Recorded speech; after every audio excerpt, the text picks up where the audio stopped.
Welcome back to my channel. This is Jason, also known as Omnus Prime, and today we're going to be taking a look at Graviter from GigaPower. This is the one bot that really caught my attention, and let's go ahead and take a look at the box. And what I mean by caught my attention, it was in terms of looking at GigaPower and the Gigasaurs line that they were putting out. Looking at the renders that were put out as pre-production in grayscale. I was looking at the sculpt that they had, the size of it, compared to other Masterpiece collectible Transformers at the time. And because of Graviter, it got me to get Gutter, and it got me into this line to begin with. And so I haven't looked back, and I haven't been unsatisfied with them. With that being said, we're going to go ahead and take a look into this guy here and see if there was any shortcomings by the time I got to him versus what I had for expectations for the line. And let's take a look at the accessories that he came with. And we'll start with the sword here. As you can see, it's pretty well sculpted here. There's no paint to speak of on it, but the blade does line up or light up, and that's with batteries in the hilt here. And what you would do is just press this button here, and this will light up. And it looks great in the dark. It lights up really well there. And then we have his blaster, also with no paint on it. It's well sculpted. It is built a little heavy on the end where the light would come out of, whereas we get towards the handle, it's a bit lighter due to the length of it. But you can see that it lights up well enough and does what it's supposed to. The handle here just plugs in the hand, just like any of the other weapons. Like these, you get two of these, and on here you can plug in. It's got these little pegs on the side with the holes. Those are to go in the shoulders, but this handle here will allow it to go ahead and plug into his hand. So if you want to use both the cannons in the hands, you can, or it's better if you plug it into the arms. And we have an additional head here, one with this screaming face, as many call it. To put it in, you just unplug this and you can get to the screw and just take the head apart, or you can just plug it in if you yank the other head out. As you can see, it's a little heavy towards the front, and the wrist doesn't handle it all that well when you have it in hand. However, the smaller cannons, they fit fine, and there's no problems holding those.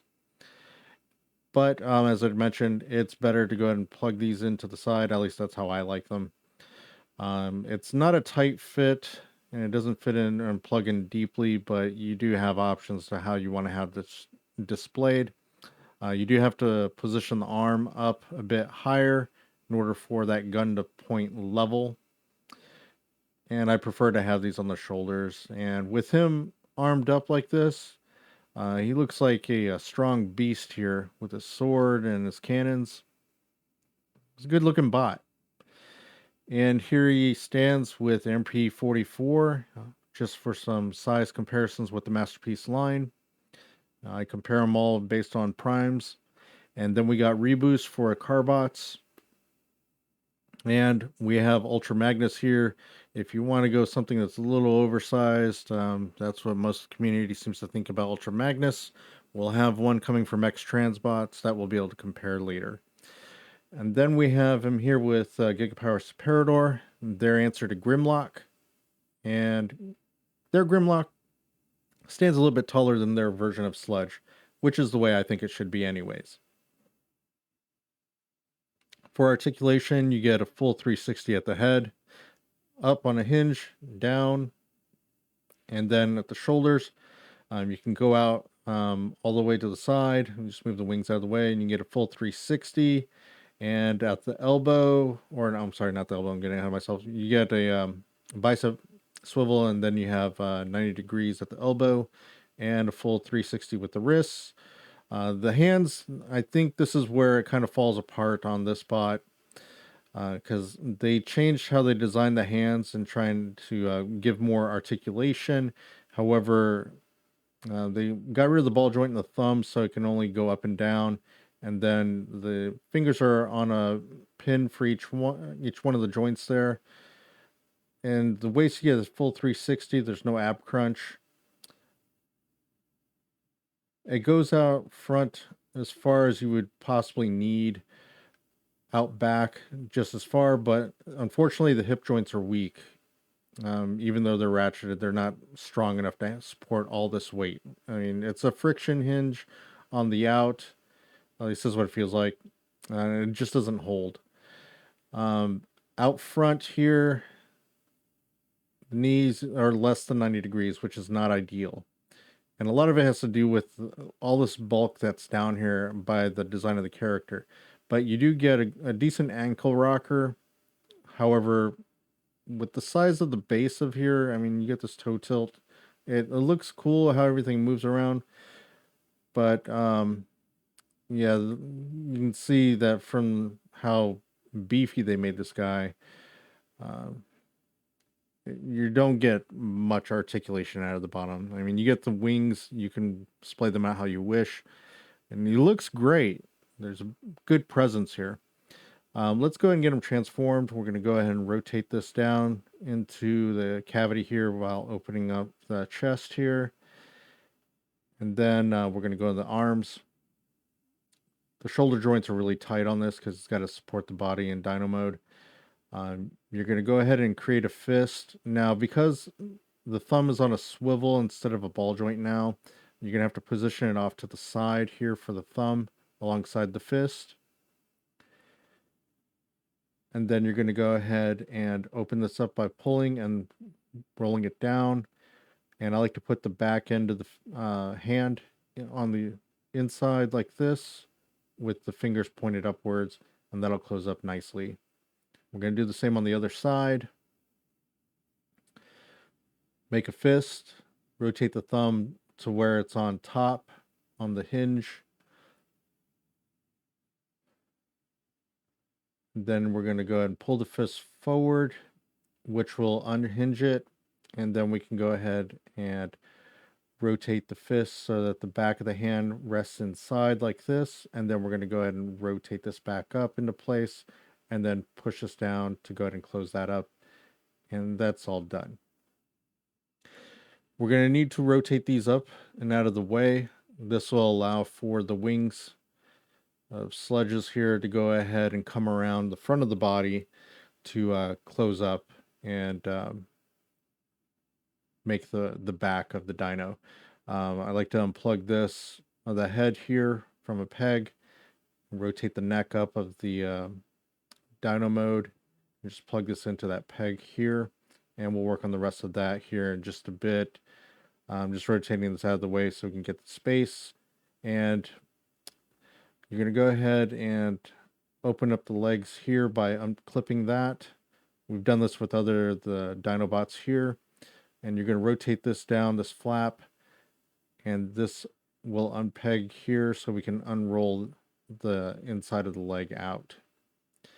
You're going to go ahead and push this tail out. It's a spring mechanism that allow you to pull this up and over to get this out of the top.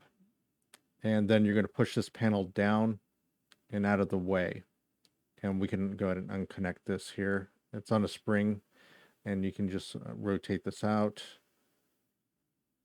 get this out of the way, and make sure that you have the torso oriented properly here by rotating that out of the way so that you can plug this peg into the side of the torso. There's a little hole here on the side that this will peg right into right there. This peg into that hole. Again, make sure you have the body, the upper torso rotated around. And this will make sure that the spines on the legs are facing towards the back. And then you're going to rotate this out so we can get the legs, the rear legs out. So this has to, it's easier to go ahead and collapse it in first so you can get the hinge to go out. And then this is going to rotate up and we'll be able to get these pegged into the inside track here. Just need to line it up. Once you have this closed up, there's a clip that we used earlier to open up the leg, and we'll reconnect it in on the inside once this is secure. Sorry, it's hard to do from behind the camera like this. Okay, so once we have that in place, with the tail, we're going to rotate this out to complete the tail length. And don't need a spudger yet, but here there's a little tab that's going to plug into the tail to hold that in place. Again, I have that already clipped up together to close that. So that side's done. Do the flap here so you can rotate the thigh. And then we can work here. We're going to push this flap down and unpeg it. And then we need to make sure that we rotate at the knee out like this, so we can go ahead and unpeg this to open up the leg. All right, you have that unfolded. It's kind of already got the tail kind of partially out of the way. We just, again, pull this up on the spring mechanism here. And for this side, I'm going to need the spudger. So just use this. It's made of nylon, so it's not going to damage any of the chrome here. And you'll notice as we're going through this, I've had this for a couple years, not the spudger, Graviter. And you'll notice that the chrome still looks great.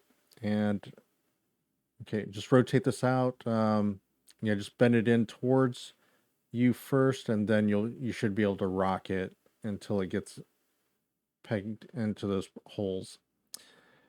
Okay, so we have the panel pushed down, and then we can unplug this, and then we're going to rotate the leg up, and then we're going to rotate at the knee to off to the side, so we can move this upwards, and then peg that panel into the side of the torso, and then we can close this up here. Just line up the pegs just like we did on the other side.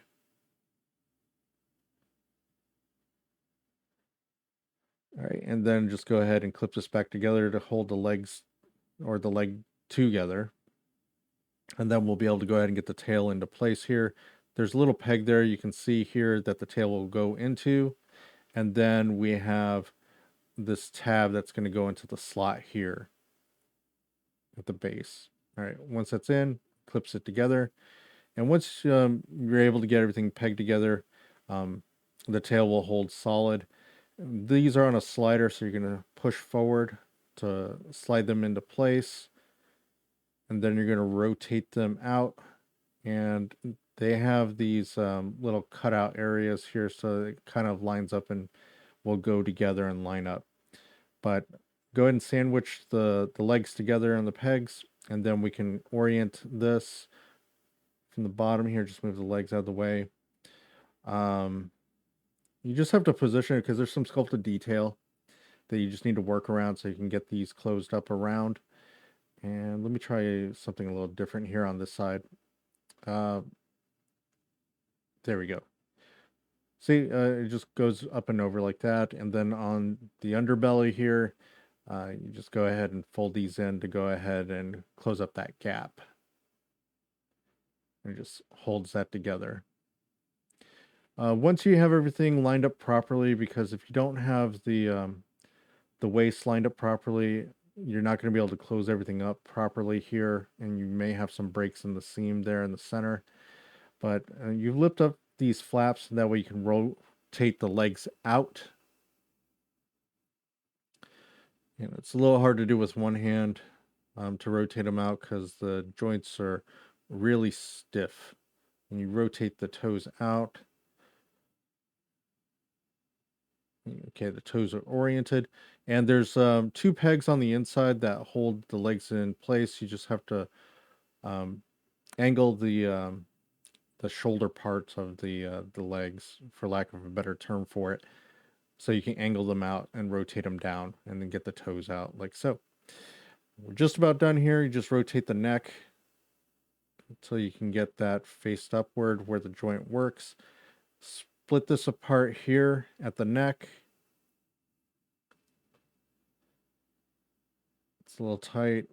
And then we're going to yank this out. It's scary, but it's been holding firm. And then you're going to rotate the top of the neck here so that the joint works in your favor. Close this up underneath to give support. And then for the head, you're just going to slide this in. It just slides back into the neck. And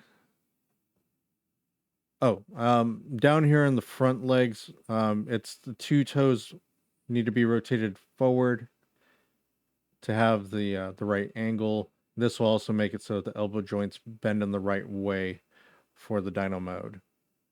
And there you have Graviter as Sludge in dyno mode.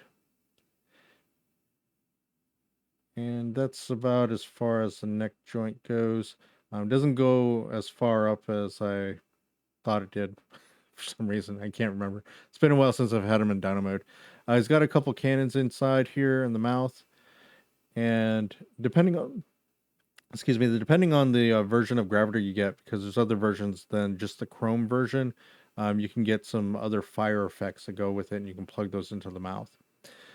For articulation, you get the same articulation that you have.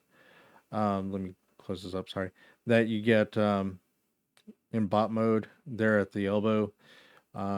For the hind legs here, there's not a whole lot of movement, but given type of dinosaur that it is, there's not a whole lot of dynamic posing that's going to be going on with him. I mean, if anything, it's like he's walking forward, he's walking back.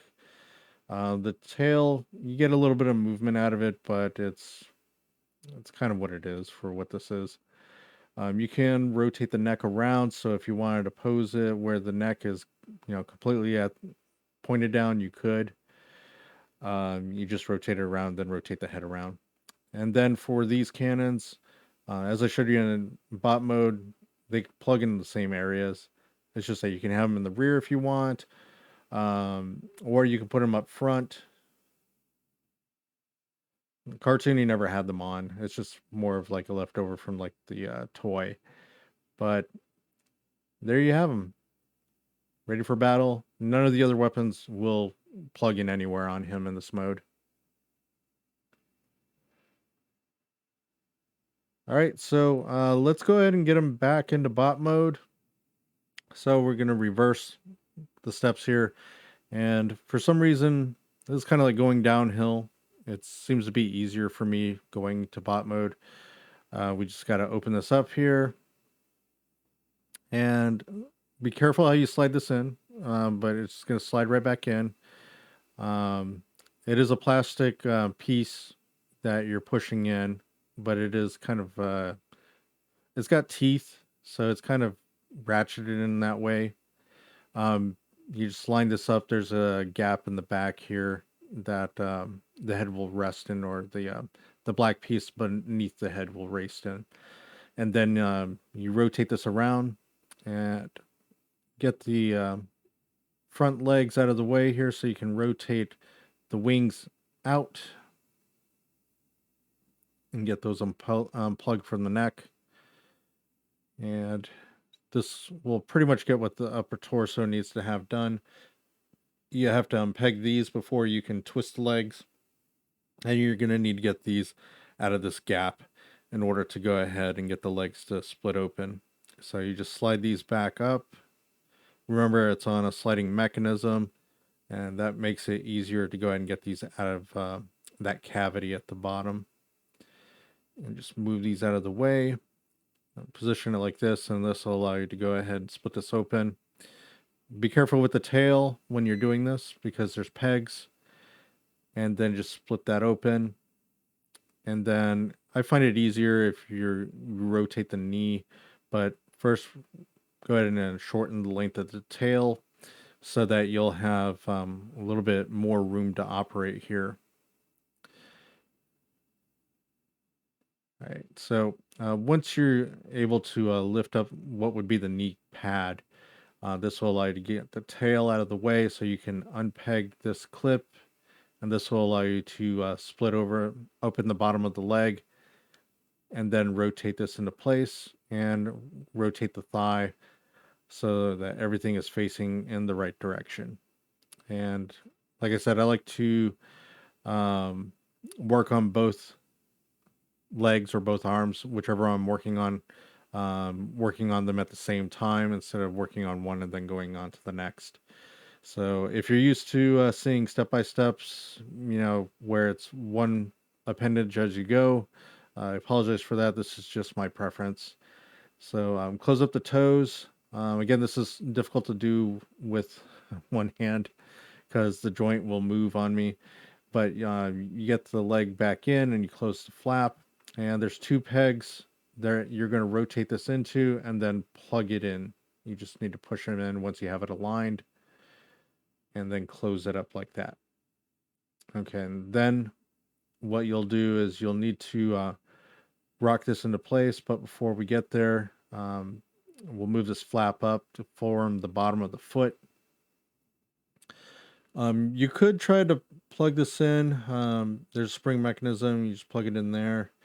You can't close up the flap yet because you got to get this in place, and you rotate this inward to get the pegs out of out of the holes, and then you just post it in on the inside, and then you're going to pull the rest of the tail in on the spring mechanism that'll allow you to go ahead and guide it right in to place. And there's a peg on the inside of the leg that the tail will plug into to hold it into place on the inner part of what would be like on your own leg would be the calf. Now, if you've already plugged in this flap here on this panel, it won't allow you to rotate, so you're going to have to unplug it first. Rotate this in. Once you have it rotated in, then you can angle from the knee out, kind of make them bow-legged, and then you can go ahead and close up that hinge there, put that clip in place, and then you'll be able to plug in this flap and then be able to close that off to complete the leg. So it's just line it up, and once it's in, you just close that up and the leg is done. All right, so one down. Let's go ahead and get the other one done. Rotate this out of the way. Close the bottom of the foot up. Let me rotate this out of the way first. Make it a little bit easier to get access to. Okay, so I'm just gonna lay it flat so I can use my two hands here, and then see if we can get this done quicker. Okay, close this flap up. You got the two pegs on the inside of the leg that you're gonna rotate this into and push into, and then pull it in to get the pegs out of the hole, and then guide it on the hinge, and that'll allow you to go and plug it on the inside to collapse that. And then on the hinged arm, rotate this in, and once you have that in, there's a peg on the inside that you'll plug in the tail, like the end of the tail, and it's towards the top of the leg, and it'll just peg right in there. Rotate this up. Make them bow-legged for a moment here by bending at the knee like this, and then you can go ahead and close that clip in, and then rotate this up so you can get this flap in place. And there you go.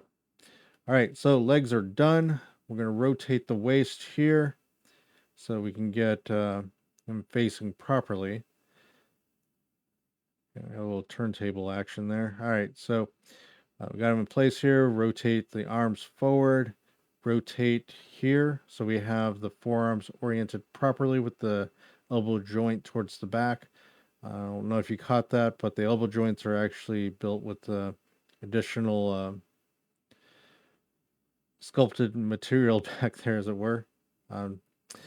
For the neck, you want to make sure, like I said, to have this lined up properly. If you don't have it lined up properly, then you won't be able to get the head to match up and line up properly to where it'll close in that gap.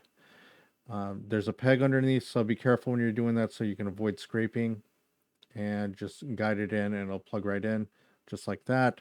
And then these wings can angle however you like, and rotate the chest out so you can lift the head back out. There's a little lip that'll plug into that little gap underneath the head, and then yank this down, rotate the fist out, lift it back up, and then push it back into place. And it's pretty easy to line up and get it in. Let me show you real quick here. You pull out, lift down, rotate, back up, close it, and done. And there we have Sludge back in bot mode, or Graviter, as it were. Again, this is the one that got me into GigaPower, and I love it for that. It has its shortcomings, but it's still a great bot. Don't forget to subscribe to my channel if you're new here. Give it a thumbs up or a thumbs down. If you haven't been here before, leave a comment. Let me know what you think. And have a good one. Thanks for coming to my channel. Bye-bye.